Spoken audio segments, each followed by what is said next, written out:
Dear students, ಇಂದಿನ ತರಗತಿಗೆ ಸ್ವಾಗತ. ಇಂದು ನಾವು 6ನೇ ಸೆಮಿಸ್ಟರ್ನ ಸ್ಟ್ಯಾಟಿಸ್ಟಿಕ್ಸ್ ಫಾರ್ ಮ್ಯಾನೇಜ್ಮೆಂಟ್ 2 ಅನ್ನೋ ಸಬ್ಜೆಕ್ಟ್ನ ಪ್ರಥಮ ಸೆಷನ್ನನ್ನು ನೋಡ್ತಾ ಇದ್ದೀವಿ. ಈ ಸ್ಟ್ಯಾಟಿಸ್ಟಿಕ್ಸ್ ಫಾರ್ ಮ್ಯಾನೇಜ್ಮೆಂಟ್ 2ನಲ್ಲಿ 5 ಯೂನಿಟ್ಗಳಿದೆ. ಅದರಲ್ಲಿ ಪ್ರಥಮ ಯೂನಿಟ್ ಈಸ್ ಬಿಸ್ನೆಸ್ ಫೋರ್ಕಾಸ್ಟಿಂಗ್, ಅದರಲ್ಲೂ ಎಸ್ಪೆಷಲಿ ಟೈಮ್ ಸೀರೀಸ್ ಅನಾಲಿಸಿಸ್. ಈ ಪ್ರಥಮ ಸೆಷನ್ನಲ್ಲಿ ಈ ಟೈಮ್ ಸೀರೀಸ್ ಅಂತಂದ್ರೆ ಏನು, ಮತ್ತೆ ಫೋರ್ಕಾಸ್ಟಿಂಗ್ ಅಂತಂದ್ರೆ ಏನು,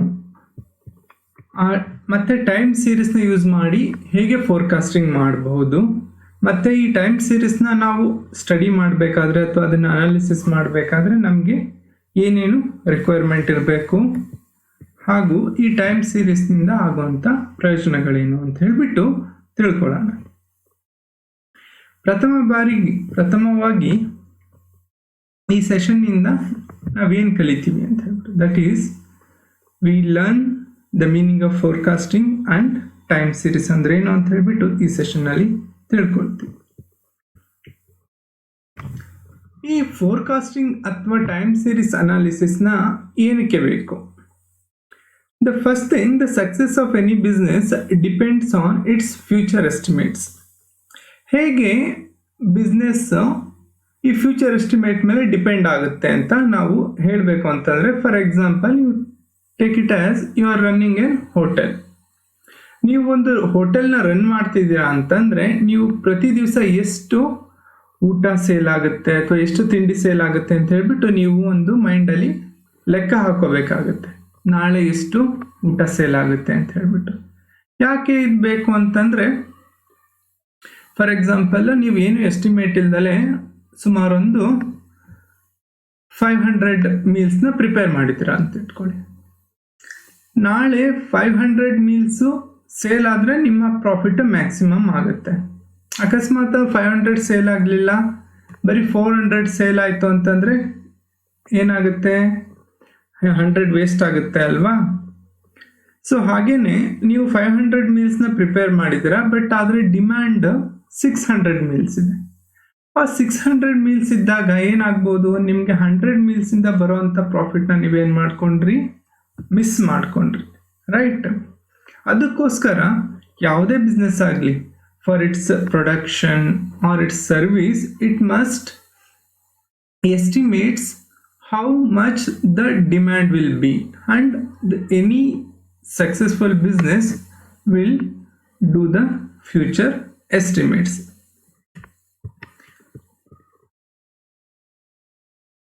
On the basis of estimates only, many businesses plans its production and other activities. ಯಾವುದೇ ಒಂದು ಬಿಸ್ನೆಸ್ ಆಗಲಿ ಅದರ ಪ್ರೊಡಕ್ಷನನ್ನು ಎಷ್ಟು ಮಾಡುತ್ತೆ ಅಂತಂದರೆ ಅದು ಎಸ್ಟಿಮೇಟ್ಸ್ ಮಾಡಿಬಿಟ್ಟು ಎಷ್ಟು ಡಿಮ್ಯಾಂಡ್ ಇರುತ್ತೆ ಅಷ್ಟನ್ನು ಮಾತ್ರ ಮಾಡುತ್ತೆ, ಅಥವಾ ಅದಕ್ಕಿಂತ ಸ್ವಲ್ಪ ಹೆಚ್ಚು ಕಡಿಮೆ ಮಾಡ್ಬೋದು. ವಿತೌಟ್ ಎಸ್ಟಿಮೇಟ್ಸ್ ನಾವು ಅತಿ ಹೆಚ್ಚು ಪ್ರೊಡಕ್ಷನ್ ಮಾಡಿದರೆ ಲಾಸ್ ಆಗುತ್ತೆ, ಅಥವಾ ಅತಿ ಕಡಿಮೆ ಪ್ರೊಡಕ್ಷನ್ ಮಾಡಿದರೂ ಕೂಡ ನಮಗೆ ಪ್ರಾಫಿಟ್ ಮಾಡುವಂಥ ಅಪರ್ಚುನಿಟೀಸ್ಗಳು ಲಾಸ್ ಆಗುತ್ತೆ. And especially when it comes to the service sector where we cannot store the product, we must estimate how much the demand is there. Otherwise, service sector will incur very heavy losses. Forecasting ಅಂತ ಅಂದ್ರೆ ಏನು ಅಂತ ಹೇಳ್ಬಿಟ್ಟು ನೋಡೋಣ. Forecasting is the method of foretelling the course of business activity based on analysis of past and present data. ಈ forecasting ಏನು ಮಾಡ್ತೀವಿ ಅಂತಂದರೆ, ಫ್ಯೂಚರಲ್ಲಿ ನಾವು ಏನು ಮಾಡ್ತೀವಿ ಅಥವಾ ಎಷ್ಟು ಆ್ಯಕ್ಟಿವಿಟಿ ಮಾಡ್ತೀವಿ ಅಂತ ಹೇಳಿಬಿಟ್ಟು ಹೇಳೋದನ್ನೇ ನಾವು ಫೋರ್ಕಾಸ್ಟಿಂಗ್ ಅಂತ ಹೇಳ್ತೀವಿ. ಇದು ಹೇಗೆ ಹೇಳ್ತೀವಿ? It is depending upon the past and present data. Look here, it is very important. The forecasting ಯಾವುದ್ರ ಬೇಸಿಸ್ ಮೇಲೆ ಮಾಡ್ತೀವಿ? It is based on past and present data. ನಾವು ಇಲ್ಲಿ ಫೋರ್ಕಾಸ್ಟಿಂಗ್ನ ನಾವು ಜಸ್ಟ್ ಗೆಸ್ ವರ್ಕಲ್ಲಿ ಮಾಡೋದಿಲ್ಲ, ಅದಕ್ಕೆ ಒಂದು ಬೇಸಿಸ್ ಇಟ್ಕೊಂಡು ಮಾಡ್ತೀವಿ. ಆ ಬೇಸಿಸ್ ಯಾವುದು ಅಂತಂದರೆ ಪಾಸ್ಟ್ ಡೇಟಾ. ಪ್ರೀವಿಯಸ್ ಇಯರಲ್ಲಿ ಎಷ್ಟು ಡಿಮ್ಯಾಂಡ್ ಇತ್ತು, ಅದ್ರ ಪ್ರೀವಿಯಸ್ ಇಯರಲ್ಲಿ ಎಷ್ಟು ಡಿಮ್ಯಾಂಡ್ ಇತ್ತು, ಅದ್ರ ಪ್ರೀವಿಯಸ್ ಇಯರಲ್ಲಿ ಎಷ್ಟು ಡಿಮ್ಯಾಂಡ್ ಇತ್ತು, ಮತ್ತು ಎಷ್ಟು ರೇಟಲ್ಲಿ ಇನ್ಕ್ರೀಸ್ ಆಗ್ತಿದೆ ಅಥವಾ ಡಿಕ್ರೀಸ್ ಆಗ್ತಿದೆ ಅಂತ ಹೇಳ್ಬಿಟ್ಟು ನಾವು ಎಸ್ಟಿಮೇಟ್ ನೋಡಿಬಿಟ್ಟು ನಾವು ಫ್ಯೂಚರ್ನ ಎಸ್ಟಿಮೇಟ್ ಮಾಡ್ತೀವಿ. ಅದನ್ನೇ ನಾವೇನಂತೀವಿ ಫೋರ್ಕಾಸ್ಟಿಂಗ್ ಅಂತ ಹೇಳ್ತೀವಿ. Forecast based on statistical analysis are much reliable than guesswork. This point you observe. ನಾವು ಫೋರ್ಕಾಸ್ಟ್ನ ನಾವು ಸ್ಟ್ಯಾಟಿಸ್ಟಿಕಲ್ ಡೇಟಾ ತಗೊಂಡು ನಾವು ಎಸ್ಟಿಮೇಟ್ ಮಾಡೋದು is much more reliable than guess work. ನಾವು ಗೆಸ್ ಮಾಡಿ ಕೂಡ ಹೇಳ್ಬೋದು ಎಷ್ಟು ಡಿಮ್ಯಾಂಡ್ ಇದೆ ಅಥವಾ ಎಷ್ಟು ಸೇಲ್ಸ್ ಆಗ್ಬೋದು ಫ್ಯೂಚರಲ್ಲಿ ಅಂತ ಹೇಳ್ಬಿಟ್ಟು. ಬಟ್ ನಾವು ಸ್ಟ್ಯಾಟಿಸ್ಟಿಕಲ್ ಅನಾಲಿಸಿಸ್ನ ನೋಡಿ ಮಾಡಿದಾಗ that is much more reliable and it will give a good results. You move on to the next slide. Forecasting ಅಂದ್ರೆ ಏನು ಅಂತ ಗೊತ್ತಾಯ್ತು. ಈಗ ಟೈಮ್ ಸೀರೀಸ್ ಅಂದ್ರೆ ಏನು ಅಂತ ಹೇಳ್ಬಿಟ್ಟು ತಿಳ್ಕೊಳ್ಳಿ. ಈ time series is one of the method of doing the forecasting. ಈ ಟೈಮ್ ಸೀರೀಸ್ ಅನ್ನು ನಾವು ಯೂಸ್ ಮಾಡಿಕೊಂಡು ಫೋರ್ಕಾಸ್ಟಿಂಗ್ನ ಮಾಡ್ಬೋದು ಅಥವಾ ಫ್ಯೂಚರ್ ಎಸ್ಟಿಮೇಟ್ಸ್ನ ನಾವು ಮಾಡ್ಬೋದು. ಈ ಟೈಮ್ ಸೀರೀಸಲ್ಲಿ ನಾವೇನು ಮಾಡ್ತೀವಿ ಅಂದರೆ ನೋಡಿ, arrangement of statistical data in a chronological order. ಅಂದರೆ ಸ್ಟ್ಯಾಟಿಸ್ಟಿಕಲ್ ಡೇಟಾನ ನಾವು ಯಾವ ಆರ್ಡರಲ್ಲಿ ಇಟ್ಟಿರ್ತೀವಿ? Chronological order. Chronological order means time of occurrence. ಅಂದರೆ for example this is a 2021. ನಾವು 2016 ಎಷ್ಟು ಸೇಲ್ ಆಗಿತ್ತು ಅಂತ ಬರಿತೀವಿ. ಅದ್ರ ನೆಕ್ಸ್ಟ್ 2017 ಎಷ್ಟು ಸೇಲ್ ಆಗಿದೆ ಅಂತ ಬರಿತೀವಿ, 2018 ಮತ್ತು 19. ಸೊ ಈ ಆರ್ಡರಲ್ಲೇ ಬರಿತೀವಿ. 2019 ಕಡಿಮೆ ಸೇಲ್ ಆಗಿತ್ತು, 18 ಜಾಸ್ತಿ ಆಗಿತ್ತು ಅಂತ ಹೇಳ್ಬಿಟ್ಟು ನಾವು 19 ಫಸ್ಟ್ ಬರೆಯೋದಿಲ್ಲ. ಇದರಲ್ಲಿ ಏನಾಗುತ್ತೆ, ಯಾವುದು ಫಸ್ಟ್ ಅಕ್ಕರ್ ಆಗುತ್ತೆ ಅದನ್ನು ಫಸ್ಟ್ ಬರಿತೀವಿ. ಆ ಕ್ರೊನಾಲಜಿಕಲ್ ಆರ್ಡರಲ್ಲಿ ನಾವು ಡೇಟಾನ ಅರೇಂಜ್ ಮಾಡ್ತೀವಿ. ಇದನ್ನೇ ನಾವೇನಂತೀವಿ ಟೈಮ್ ಸೀರೀಸ್ ಅಂತ ಕರಿತೀವಿ. ಫಾರ್ ಎಕ್ಸಾಂಪಲ್ ಇಲ್ಲೊಂದು ಎಕ್ಸಾಂಪಲ್ ಕೊಟ್ಟಿದ್ದೀವಿ ನೋಡಿ. If you observe agriculture production at different points of time to save our past 5 to 10 years, ಹಿಂದಿನ 10 ವರ್ಷ ಅಥವಾ 5 ವರ್ಷಗಳ ಅಗ್ರಿಕಲ್ಚರ್ ಪ್ರೊಡಕ್ಷನ್ ಡೇಟಾನ ನಾವು ತಗೊಂಡು ಆ 5 ವರ್ಷನ ಡೇಟಾನ ನಾವು ಕ್ರೊನಾಲಜಿಕಲ್ ಅಂದರೆ ಟೈಮ್ ಆಫ್ ಅಕರೆನ್ಸಲ್ಲಿ ನಾವು ಜೋಡಿಸಿದಾಗ ಅದನ್ನೇ ನಾವು ಟೈಮ್ ಸೀರೀಸ್ ಅಂತ ಕರಿತೀವಿ. ಈಗ ನಾವು 1 ವರ್ಷಕ್ಕೆ ತಗೋಬೇಕಾ ಅಂತ ಹೇಳ್ಬಿಟ್ಟು ನಮಗೇನು ರೂಲ್ಸ್ ಇಲ್ಲ. For example we may take for 1 day also, 1 hour also, 5 minutes also, ಅಥವಾ 1 month ಆಲ್ಸೋ ನಾವು ತಗೋಬೋದು. It need not to be any hard and fast rule for how much the time interval should be. ಈ time ಸೀರೀಸ್ನ ನಾವು constitute ಮಾಡಬೇಕಾದ್ರೆ ಕೆಲವೊಂದು ರಿಕ್ವೈರ್ಮೆಂಟ್ಗಳಿದೆ. ಹಾಗಿದ್ದಾಗ ಮಾತ್ರ ನಾವು ಅದನ್ನು ಟೈಮ್ ಸೀರೀಸ್ ಅಂತ ಕರಿತೀವಿ. What are those requirements for time series ಅಂತ ನೋಡೋದಿದ್ರೆ, first one, time gap between various values must be equal.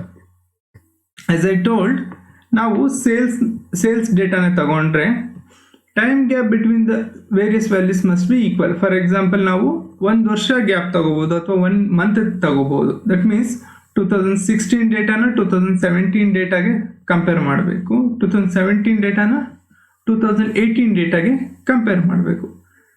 ಅದ್ರ ಬದಲು ನಾವು 2017 ಡೇಟಾನ 2018 ಜನವರಿ 1 ಮಂತ್ಗೆ ನಾವು ಕಂಪೇರ್ ಮಾಡಲಿಕ್ಕೆ ಆಗೋದಿಲ್ಲ. ಅದರ್ವೈಸ್ ಡಿಸೆಂಬರ್ 2017 ಜನವರಿ 2018ಗೆ ಕಂಪೇರ್ ಮಾಡ್ಬೋದು. That means a time gap must be equal. Either it is a month, a quarter, or a hour, or a year, anything. But the time gap we do the observation must be equal. Any time gap, either it's a year or an hour. And next, it must consist of a homogeneous set of values. Okay, for example, the set of value we observe must be homogeneous. ಈಗ agriculture ಡೇಟಾನ ತಗೊಳ್ಳಿ, ಈ ವರ್ಷ ನಾವು ಭತ್ತ ಬೆಳೆದಿರ್ತೀವಿ, next year ಜೋಳ ಬೆಳಿತೀವಿ ಅಂತ ಇಟ್ಕೊಳ್ಳಿ. ಅದನ್ನು ನಾವು ಕಂಪೇರ್ ಮಾಡ್ಲಿಕ್ಕೆ ಆಗೋದಿಲ್ಲ. ಈ ವರ್ಷ ಭತ್ತ ಬೆಳೆದಿದ್ರೆ ಮುಂದಿನ ವರ್ಷನೂ ಭತ್ತ ಬೆಳೆದಾಗ ಎಷ್ಟು ಈಲ್ಡ್ ಬಂದಿದೆ ಅಥವಾ ಪ್ರೊಡಕ್ಷನ್ ಆಗಿದೆ ಅಂತ ಹೇಳ್ಬಿಟ್ಟು ಕಂಪೇರ್ ಮಾಡ್ಕೋಬೋದು. But that homogeneity in the set of values must be observed. That is ಈ ವರ್ಷ ಕಾರ್ ಪ್ರೊಡಕ್ಷನ್ ಮಾಡಿ ನೆಕ್ಸ್ಟ್ ಇಯರ್ ಬೈಕ್ ಪ್ರೊಡಕ್ಷನ್ ಮಾಡಿ ಆ ಎರಡು ನಂಬರ್ಗಳನ್ನ ಕಂಪೇರ್ ಮಾಡಲಿಕ್ಕೆ ಸಾಧ್ಯ ಇಲ್ಲ. ಮತ್ತೆ ಅದು ಕಂಪೇರ್ ಮಾಡಿದ್ರು it will not be having any meaning. ಮತ್ತೆ data must be available for long period of time. ಆ ಟೈಮ್ ಸೀರೀಸ್ ಅಂತ ಹೇಳಬೇಕು ಅಂತಂದ್ರೆ it must have some reasonable time period. ನಾವು ಒಂದೇ ಒಂದು ವರ್ಷ ಪ್ರೊಡಕ್ಷನ್ ಮಾಡಿಬಿಟ್ಟು ನೆಕ್ಸ್ಟ್ ಇಯರ್ಗೆ ಎಸ್ಟಿಮೇಟ್ ಮಾಡಲಿಕ್ಕೆ ಕಷ್ಟ ಆಗುತ್ತೆ, ರೈಟ್? ಯಾಕಂತಂದರೆ ಫಾರ್ ಎಕ್ಸಾಂಪಲ್ 5 years ಪ್ರೊಡಕ್ಷನ್ ಮಾಡಿಬಿಟ್ಟು 5 years ಟ್ರೆಂಡ್ನ ನಾವು ನೋಡಿಬಿಟ್ಟು 6th yearಗೆ ನಾವು ಪ್ಲಾನಿಂಗ್ ಮಾಡ್ಬೋದು. ಬಟ್ ಓನ್ಲಿ 1 year ಪ್ರೊಡಕ್ಷನ್ ಮಾಡಿ ನೆಕ್ಸ್ಟ್ ಇಯರ್ಗೆ ಇಷ್ಟು ಜಾಸ್ತಿ ಆಗುತ್ತೆ ಅಥವಾ ಇಷ್ಟು ಕಡಿಮೆ ಆಗುತ್ತೆ ಅಂತ ಹೇಳೋದು ಕಷ್ಟ ಆಗುತ್ತೆ. ಅದಕ್ಕೋಸ್ಕರ ನಾವು ಟೈಮ್ ಸೀರೀಸ್ ಮಾಡ್ತಿದ್ದೀವಿ ಅಂತಂದರೆ at least some reasonable period data ನಮಗೆ ಇದ್ದಿರಬೇಕು. These are all the 3 requirements for time series. ಈ ಟೈಮ್ ಸೀರೀಸ್ ಇಂದ ಏನು ಉಪಯೋಗ ಇದೆ ಅಂತ ಹೇಳ್ಬಿಟ್ಟು ನೋಡೋಣ. First, it helps in planning and forecasting the business activities. ಆಗಲೇ ಹೇಳಿದಾಗೆ ಈ ಬಿಸ್ನೆಸ್ಗೆ forecasting is very much important because based on that forecasting only we plan the activities of production or any other thing. So ಈ time series analysis helps in planning and forecasting. Forecasting ಅಂತಂದರೆ ಫ್ಯೂಚರಲ್ಲಿ ಎಷ್ಟು production ಆಗಬೇಕು, ಎಷ್ಟು ಆ್ಯಕ್ಟಿವಿಟೀಸ್ನ ನಾವು ತಗೋಬೇಕು ಅಂತ ಹೇಳಿಬಿಟ್ಟು ನಾವು ಎಸ್ಟಿಮೇಟ್ ಮಾಡ್ತೀವಲ್ಲ, ಆ ಎಸ್ಟಿಮೇಷನ್ಗೆ ಈ ಟೈಮ್ ಸೀರೀಸ್ ತುಂಬ ಹೆಲ್ಪ್ ಆಗುತ್ತೆ. It helps in understanding the past behavior and it will help in estimating the future behavior. ನೋಡಿ, ಈ ಟೈಮ್ ಸೀರೀಸ್ ಅನಾಲಿಸಿಸ್ನ ಮಾಡೋದ್ರಿಂದ, ಟೈಮ್ ಸೀರೀಸ್ನ ಸ್ಟಡಿ ಮಾಡೋದ್ರಿಂದ ನಾವು ಪಾಸ್ಟ್ ಬಿಹೇವಿಯರ್ನ ತಿಳ್ಕೊಬೋದು. ಫಾರ್ ಎಕ್ಸಾಂಪಲ್ 2017 ಇಷ್ಟು ಪ್ರೊಡಕ್ಷನ್ ಮಾಡಿದ್ವಿ, 2018 ಎಷ್ಟು ಪ್ರೊಡಕ್ಷನ್ ಆಗಿದೆ, 2019 ಎಷ್ಟು ಪ್ರೊಡಕ್ಷನ್ ಆಗಿದೆ. ಸೊ ಈ 3 ವರ್ಷ ಅಥವಾ 4-5 ವರ್ಷದ ಡೇಟಾ ನಾವು ನೋಡಿದಾಗ we can understand the behaviour, whether it is going up or it's going down or it's remain constant.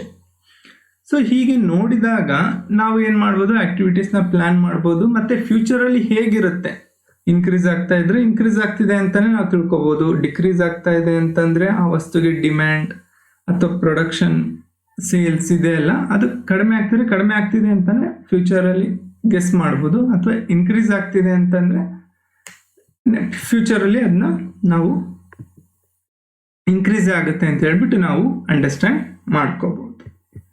Next, the next use of time series is comparison between data of one period with that of another period is possible. ಈ time ಸೀರೀಸಿಂದ ಒಂದು ಪೀರಿಯಡಿಂದ ಇನ್ನೊಂದು ಪೀರಿಯಡ್ಗೆ ಡೇಟಾನ ನಾವು compare ಮಾಡ್ಬೋದು. As I told earlier, we can compare the production in the year 2017 with the 2018, 2018 with the 2019. This is possible by study of the time series. We can evaluate the progress in any field of economic activity. So ಈ time series study ಮಾಡೋದ್ರಿಂದ ಯಾವುದೇ ಒಂದು ಫೀಲ್ಡಿನ economic ಆಕ್ಟಿವಿಟಿನ ನಾವು study ಮಾಡ್ಬೋದು. For example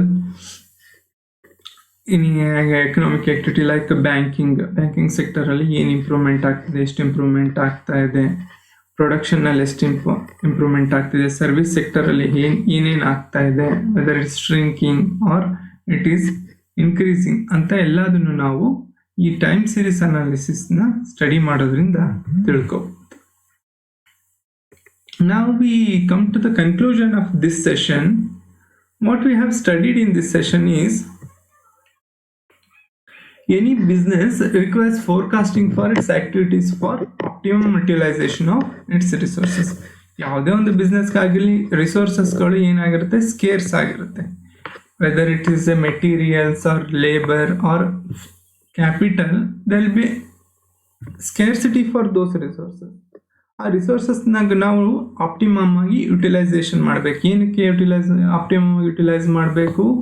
to avoid the wastage of resources and to gain the maximum benefit out of those resources. ಅದಕ್ಕೋಸ್ಕರ ನಾವೇನು ಮಾಡಬೇಕಾಗುತ್ತೆ, ಫೋರ್ಕಾಸ್ಟಿಂಗ್ ಮಾಡಿಬಿಟ್ಟು ಎಷ್ಟು ಆ್ಯಕ್ಟಿವಿಟೀಸ್ನ ನಾವು ಮಾಡಬೇಕು ಅಂತ ಹೇಳಿಬಿಟ್ಟು ನಾವು ತಿಳ್ಕೊಳ್ಳೋದ್ರಿಂದ ನಾವು ರಿಸೋರ್ಸಸ್ಗಳನ್ನ ಆಪ್ಟಿಮಮ್ ಆಗಿ ಅಂದರೆ ತುಂಬ ಬೆನಿಫಿಟ್ ಬರೋ ಥರ ನಾವು ಯುಟಿಲೈಸ್ ಮಾಡ್ಕೋಬೋದು. ಅದಕ್ಕೋಸ್ಕರ ನಾವು ಈ ಫೋರ್ಕಾಸ್ಟಿಂಗ್ ಅಥವಾ ಟೈಮ್ ಸೀರೀಸ್ನ ನಾವು ಸ್ಟಡಿ ಮಾಡಬೇಕಾಗತ್ತೆ. ನೆಕ್ಸ್ಟ್ ನಾವು ಇನ್ನೇನು ತಿಳ್ಕೊಂಡ್ವಿ ಅಂದರೆ ಟೈಮ್ ಸೀರೀಸ್ ಅಂದರೆ ಏನು ಅಂತ ತಿಳ್ಕೊಂಡ್ವಿ. ಟೈಮ್ ಸೀರೀಸ್ ಅಂತಂದರೆ it's A chronological arrangement of observed statistical data which will help in understanding the behaviour of the data and forecasting. ಈ ಟೈಮ್ ಸೀರೀಸ್ ಅಂತಂದರೆ ನಾವು ಯಾವುದೇ ಒಂದು ಸ್ಟ್ಯಾಟಿಸ್ಟಿಕಲ್ ಡೇಟಾನ ಅಬ್ಸರ್ವ್ ಮಾಡಿದ್ದಾಗ ಅದನ್ನು ನಾವು ಕ್ರೋನಾಲಜಿಕಲಿ ಅಂದರೆ ಟೈಮ್ ಆಫ್ ಅಕರೆನ್ಸ್ ಅಥವಾ ಡೇಟ್ ಆಫ್ ಅಕರೆನ್ಸಲ್ಲಿ ನಾವು ಅದನ್ನು ಅರೇಂಜ್ ಮಾಡ್ತಾ ಹೋಗ್ತೀವಿ. ಅದನ್ನೇ ನಾವೇನಂತೀವಿ ಟೈಮ್ ಸೀರೀಸ್ ಅಂತ ಹೇಳ್ತೀವಿ. ಇದನ್ನು ಸ್ಟಡಿ ಮಾಡೋದ್ರಿಂದ ನಮಗೆ ಆ ಡೇಟಾದ ಅಥವಾ ಬಿಹೇವಿಯರ್ನ ತಿಳ್ಕೊಬೋದು ಮತ್ತು ಫೋರ್ಕಾಸ್ಟಿಂಗಿಗೆ ಇದು ಹೆಲ್ಪ್ ಆಗುತ್ತೆ. With this we have come to the conclusion of this session.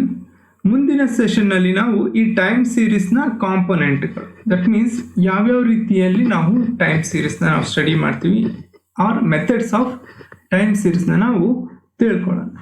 Thank you very much.